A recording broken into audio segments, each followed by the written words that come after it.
बिस्मिल्लाहिर्रहमानिर्रहीम। अस्सलाम वालेकुम नाज़रीन, मैं हूँ महरीन सब्तैन और देख रहे हैं आप मेरा यूट्यूब चैनल। नाज़रीन, सारा अमीन की 3 माह की ज़िंदगी एक तूफ़ानी ज़िंदगी थी। 3 माह की ये शादीशुदा ज़िंदगी एक ऐसी ज़िंदगी थी जिसमें इस ख़ातून ने अपनी ज़िंदगी के सबसे ख़ूबसूरत जो रिश्ता है उससे शदीद धोखा पाया।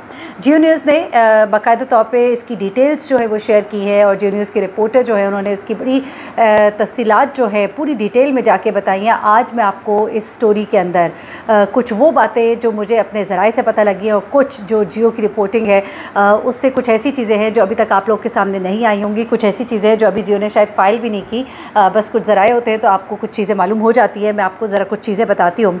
ये जो 3 माह की ज़िंदगी थी सारा की, ये एक ऐसी थी जिसमें इसकी कश्ती जो है मुसलसल बीच मंझधार में रही और इस कदर तकलीफ़ें इसने काटी कि आप सोच भी नहीं सकते। बड़ी मोहब्बत के साथ इसने शादी की और इस शख्स ने इसको बाकायदा तौर पे इसका प्रोफाइल देखकर फंसाया। अब ये मैं आपको पूरी रिपोर्ट से बता रही हूँ चीज़ें, क्योंकि वो चीज़ें जो अब कंफर्म हो रही है। यहाँ तक कि जो हमारे भाई जो इस वक्त रिपोर्टिंग कर रहे हैं कोर्ट से, उन्होंने भी मुझे ये बताया कि जब हम कोर्ट में थे तो हमें बाकायदा तौर पे जो वकील साहब है उन्होंने बताया है कि पूरी डिटेल्स मौजूद है कि किस तरह से ये शख्स इसको लूटता रहा है। लेकिन लूटने की जो तफसीलात हैं वो बड़ी तकलीफ़ दे इसलिए भी है कि बड़ी मोहब्बत के साथ सारा इसको पैसे भिजवाती थी, कभी चंदे के लिए, कभी मस्जिद के लिए, कभी गाड़ी के लिए, कभी घर के लिए, और ये उसको किस तरह से इस्तेमाल करता था, इसको क्या क्या कह के धोखा दिया, किस तरह से इसने सारा की माँ के साथ बदतमीज़ी की, उसको फ़ोन पे गालियाँ दी, किस तरह से सारा जब पाकिस्तान पहुँचती है तो अकेले बैठकर उसे गाड़ी में वापस आना पड़ता है, इसके घर आना पड़ता है, वो गुस्से में इसके घर आती है, इसको कोई लेने के लिए वहाँ एयरपोर्ट पे नहीं आता, वो तकलीफ़ के साथ इसके घर पहुँचती है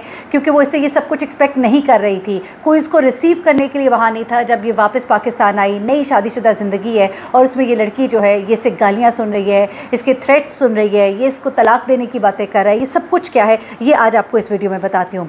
बेसिकली सारा, मैं जैसे कि आपको बता चुकी हूँ, डेलॉयट और यूएसएड में मुख्तलिफ पोस्ट पर वो काम करती रही, बड़ी ज़बरदस्त इसकी जॉब रही, खूब ये पैसे कमाती थी और इसका ये पूरा प्रोफाइल देख कर ये शाहनवाज़ जो कि नशे का आदी था, ये शाहनवाज़ जो कि धोखेबाज था, ये शाहनवाज़ जिसको कोई ऐसी सपोर्ट चाहिए थी कि उसका वो नशा जिसको वो पूरा करने की सकत नहीं रखता था उसको कोई सपोर्ट कर सकता, और उसको ये असामी जो है सारा की सूरत में नज़र आई। अब होता क्या है, क्योंकि ये सोर्सेज बता रही हैं, मैं आपको पूरी डिटेल से बता रही हूँ ये चीज़ें। कुछ इस तरह से होता है कि दोनों की शादी यानी कि इनका निकाह जो है वो मदनी मस्जिद रहमानिया में होता है जो कि चकवाल में मौजूद है। इस साल जुलाई की 18 तारीख को ये निकाह होता है। ये निकाह जो है, इसके अरेंजमेंट जो है वो कराता है शाहनवाज़ का दोस्त मुत्तबिर शाह, और जो कि इस शादी का गवाह भी है। अच्छा, मैं आपको बताऊँ, ये सब लोग जो है अब अंडर इन्वेस्टिगेशन है, इन सब से सवाल जवाब भी हो रहे हैं इस वक्त। अच्छा, शादी के बाद सारा जो है दुबई चली जाती है 21 तारीख को। 18 को इसकी शादी होती है, 21 को ये दुबई चली जाती है और उसके बाद ये दोबारा पाकिस्तान उसी महीने 26 को आती है। 18 को शादी, 21 को दुबई और 26 को वापसी। जब वो वापस आती है तो बेसिकली शाहनवाज़ उसको कन्विंस करता है कि भाई तुम्हारे पास इतना पैसा है, मैं तुमसे शादी कर रहा हूँ, बल्कि कर चुका हूँ, हम यहाँ पे हंसी खुशी ज़िंदगी गुजारेंगे, तुम यहाँ पे इन्वेस्ट करो, तुम्हारा फ्यूचर है यहाँ पर, कहाँ तुम सारी ज़िंदगी वहाँ जॉब करती रहोगी, लेट्स सेटल डाउन। ये इस लड़की को फंसाता है और इससे कहता है कि तुम यहाँ इन्वेस्ट करो, और इसको लेके जाता है मरी में एक प्रॉपर्टी डीलर होता है, उससे ये मुलाकात करते हैं। शाहनवाज़ जो है सारा को कहता है कि वो अपार्टमेंट एक मरी में ख़रीदे, हम वहाँ जाया करेंगे, घूमेंगे फिरेंगे, सैर करेंगे, इस अपार्टमेंट में ठहरा करेंगे और हमारी ज़िंदगी जो है बड़ी खूबसूरत गुजरेगी। अच्छा, सारा इसकी बातों में आ जाती है। उसके बाद क्या होता है कि ये उस्मान जो है ये दूसरे कुछ और लोगों के साथ मिलता है। अच्छा, बड़ी अजीबोगरीब सी डिटेल्स हैं। उस्मान इस प्रॉपर्टी डीलर का नाम है जो कि इससे 50,000 रुपये टोकन ले लेता है, ठीक है, यानी कि बात पक्की हो गई। उसके बाद क्या होता है कि उसी दिन शाहनवाज़ जो है ये उस्मान के साथ मिला होता है। ये शाहनवाज़ जो है उस्मान को कहता है कि तुमने मेरे घर आना है और अब तुमने इसको डराना और धमकाना है। ये बातें अब खुल रही हैं ना। अच्छा, अब क्या होता है कि उस्मान जो है ये कुछ और लोगों के साथ शाहनवाज़ के फार्म हाउस पे आता है। यहाँ आकर वो उससे अपार्टमेंट के लिए और पैसे डिमांड करता है और थोड़ा सा डराता और धमकाता है। अब सारा जो है यहाँ पर परेशान हो जाती है क्योंकि ज़ाहिर सी बात है वो ना पाकिस्तान में रही, ना यहाँ के तौर तरीके पता, ना यहाँ पे लोगों की गुंडागर्दियाँ और मशतनियाँ पता। I am sorry but I have to use this word, but still ये जो शख्स है शाहनवाज़ बेसिकली उस्मान के साथ मिला हुआ था। उसने उस्मान से कहा कि अब आके इसको डराओ धमकाओ, क्योंकि यहाँ पे वो रहती नहीं थी। उसे लगा कि शायद यहीं के ये तौर तरीके हैं। इसने डर के शाहनवाज़ के बाप को यानी कि अयाज़ अमीर साहब जो कि सीनियर सहाफ़ी हैं, जर्नलिस्ट हैं, तज्ज़िया निगार हैं, उनको वो फ़ोन करती है और उनको सारी बातें जो है खौफ में बताती है और उसे बताती है उन्हें कि ये सब कुछ क्या हुआ। अच्छा, उसके बाद वो दुबई चली जाती है 2 दिन के बाद ही, यानी कि एक ही महीने के अंदर 18 को निकाह, फिर जाना, फिर आना और 2 दिन के बाद दोबारा वापस चले जाना। उसके बाद अगस्त में ये खातून जो है ये दोबारा से वापस पाकिस्तान आती है और इस दफ़ा शाहनवाज़ जो है उसे कहता है कि भाई गाड़ी ख़रीद लो। अब गाड़ी जो है शाहनवाज़ एक शख्स है डीलर हारून तारड़, उससे मिलता है, उसे सारा से मिलवाता है और उसके साथ गाड़ी ख़रीदने की जो कीमत है वो तय होती है 2.8 मिलियन। उसके बाद क्या होता है कि गाड़ी ख़रीदने के लिए अब सारा के पास पैसे नहीं थे, कैश नहीं था, तो वो उसे कहती है कि मेरे पास दिरहम है तो दिरहम में ख़रीदो। लेकिन तारड़ जो है यानी कि जो डीलर है वो कहता है कि मैं दिरहम में पैसे नहीं लूँगा। तो उसके बाद अब ये इसको परेशानी होती है, तो फिर ये क्या करती है कि वो ये पैसे जो है वो दे देती है शाहनवाज़ को।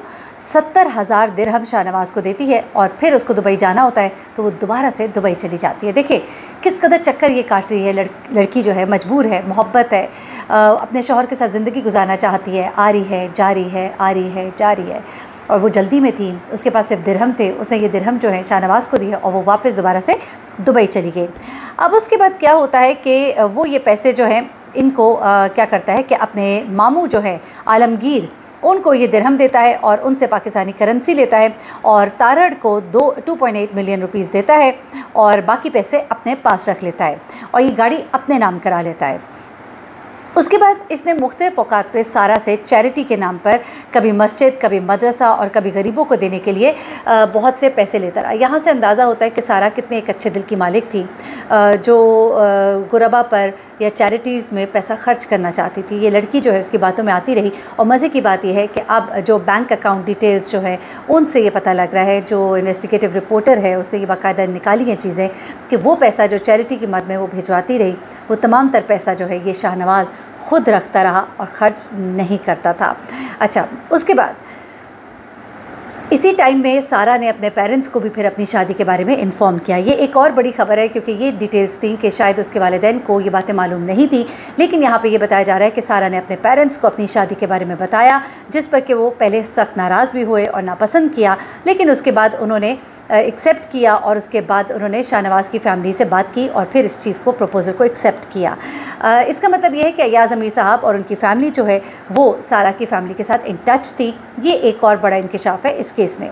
अच्छा, उसके बाद इन्वेस्टिगेशन जब आगे बढ़ती है तो उसमें कुछ चीज़ें और सामने आती हैं, कुछ ऐसी तकलीफ़देह चीज़ें जिनसे कि सारा को इन तमाम तर बातों के बाद गुजरना पड़ा। वो पैसे भी दे चुकी थी, पैसे गवा भी चुकी थी, वालिदैन को बता भी चुकी थी, वालिदैन को मना भी चुकी थी, लेकिन उसके बाद होता कुछ ऐसे है कि शाहनवाज़ जो है सारा की माँ के साथ फ़ोन पर करता है बदतमीज़ी। जी हाँ, सारा की माँ से वो करता है फ़ोन पे बदतमीज़ी और बदतमीज़ी के बाद सारा की वालदा जो है सारा को इसके बारे में कंप्लेन करती है कि उसके शौहर ने किस कदर बदतमीज़ी की है उनके पास। मोबाइल डाटा जो है उससे ये तमाम तर बातें पता लग रही हैं और सारा जो है ये तमाम तर मैटर जो है शाहनवाज़ से डिस्कस करती है और वो इसके जवाब में उसके साथ गालम गलोच करता है, बदतमीज़ी करता है और उसको काफ़ी दिन तक इनके दरमियान ये फ़ोन जो है ये फ़ोन पे गुफ्तगू होती रहती है। उसके बाद ये बात भी सामने आई है कॉल डाटा से ही और कुछ कॉल रिकॉर्ड से कि शाहनवाज़ ने सारा को बहुत ज़्यादा अब्यूज़ किया और एक दफ़ा जब वो नशे में धुत था तो उसने उसको बहुत गंदी गंदी बातें कही और उसको तलाक देने की बात भी की। उसके बाद फॉरेंसिक से कुछ चीज़ें और सामने आ रही हैं, ये मैं आपको बता रही हूँ, बहुत खौफनाक डिटेल्स हैं। ये एक्यूज़ जो है उसने कुछ मैसेजेस डिलीट भी किए जो वो इसको भेजा करता था, लेकिन सारा जो है वो कोशिश करती रही कि अपने शौहर के साथ अपने मामलात को ठीक करे। अब इसी दौरान में सितंबर 22 को सारा पाकिस्तान आती है। एयरपोर्ट पे उसको कोई लेने नहीं आता, वो ख़ुद गाड़ी करके उसके फार्म हाउस पहुंचती है, शाहनवाज़ की मदर से मिलती है और उनको बताती है इस तमाम तर वाक़े के बारे में। यानी कि शाहनवाज़ की वालदा ने अभी तक ये क्यों नहीं बताया कि सारा ने आके शाहनवाज़ के बारे में तमाम तर बातें उनको बताईं। शाहनवाज़ उसके साथ क्या कुछ करता रहा, कैसे पैसे बटोरता रहा, कैसे उसकी माँ के साथ बदतमीज़ी करता रहा। उसके बाद ये भी पता लगता है कि मर्डर से एक रात पहले सारा ने अपने इश्यूज़ को सॉल्व करने की कोशिश की, सुलह सफाई की कोशिश की, लेकिन अगली ही सुबह गुस्से में शाहनवाज़ ने उसको बेदर्दी के साथ कत्ल कर दिया, जिसके बाद उसको पकड़ा गया है। लेकिन अब एक और चीज़ बताऊं कि इस तमाम तर केस में कुछ अहम लोग पकड़े गए हैं। मुतबिर शाह, सज्जाद और बाबर जो है इन्हें इन्वेस्टिगेशन इनसे की जा रही है। ये वो लोग हैं जो कि गवाह हैं इस शादी के मुतबिशा। मैंने आपको बताया वो दोस्त जिसके घर ये शादी वक़्फ़ पसीर हुई, सज्जाद और बाबर जो है ये भी इसके गवाह हैं शादी के, इन्हें भी, उसके अलावा मौलवी ग़ुलाम मुर्तज़ा जिसने ये शादी कराई है शाहनवाज़ और सारा की, उन्हें भी इन्वेस्टिगेशन में शामिल किया गया है। और उसके अलावा सारा के मर्डर में उसकी जो फैमिली है उनका नाम भी अब सामने आ रहा है, क्योंकि उनके ख़िलाफ़ सारा के वालिदैन ने कंप्लेन कराई है। उसके अलावा कार डीलर हारून तारड़, प्रॉपर्टी डीलर उस्मान और शाहनवाज़ के मामू जो है आलमगीर, उनसे भी इन्वेस्टिगेशन जो है वो की जा रही है। मज़ीद कुछ डिटेल्स मेरे पास आ रही हैं, जो भी आएंगी मैं आपको बताऊंगी। और एक गुफ्तगू मेरी अयाज़ अमीर साहब के साथ हुई है, वो मैंने आपके सामने ज़रूर लानी है, लेकिन वो इस वीडियो में नहीं, अगली वीडियो में इंशाल्लाह, क्योंकि कुछ उससे मुताल्लिक़ चीज़ें मुझे कन्फर्म करनी है, इससे मैं नहीं चाह रही कि मैं वो चीज़ें आप तक पहुँचाऊँ। अपना बहुत ख्याल रखिएगा। अल्लाह हाफ़िज़।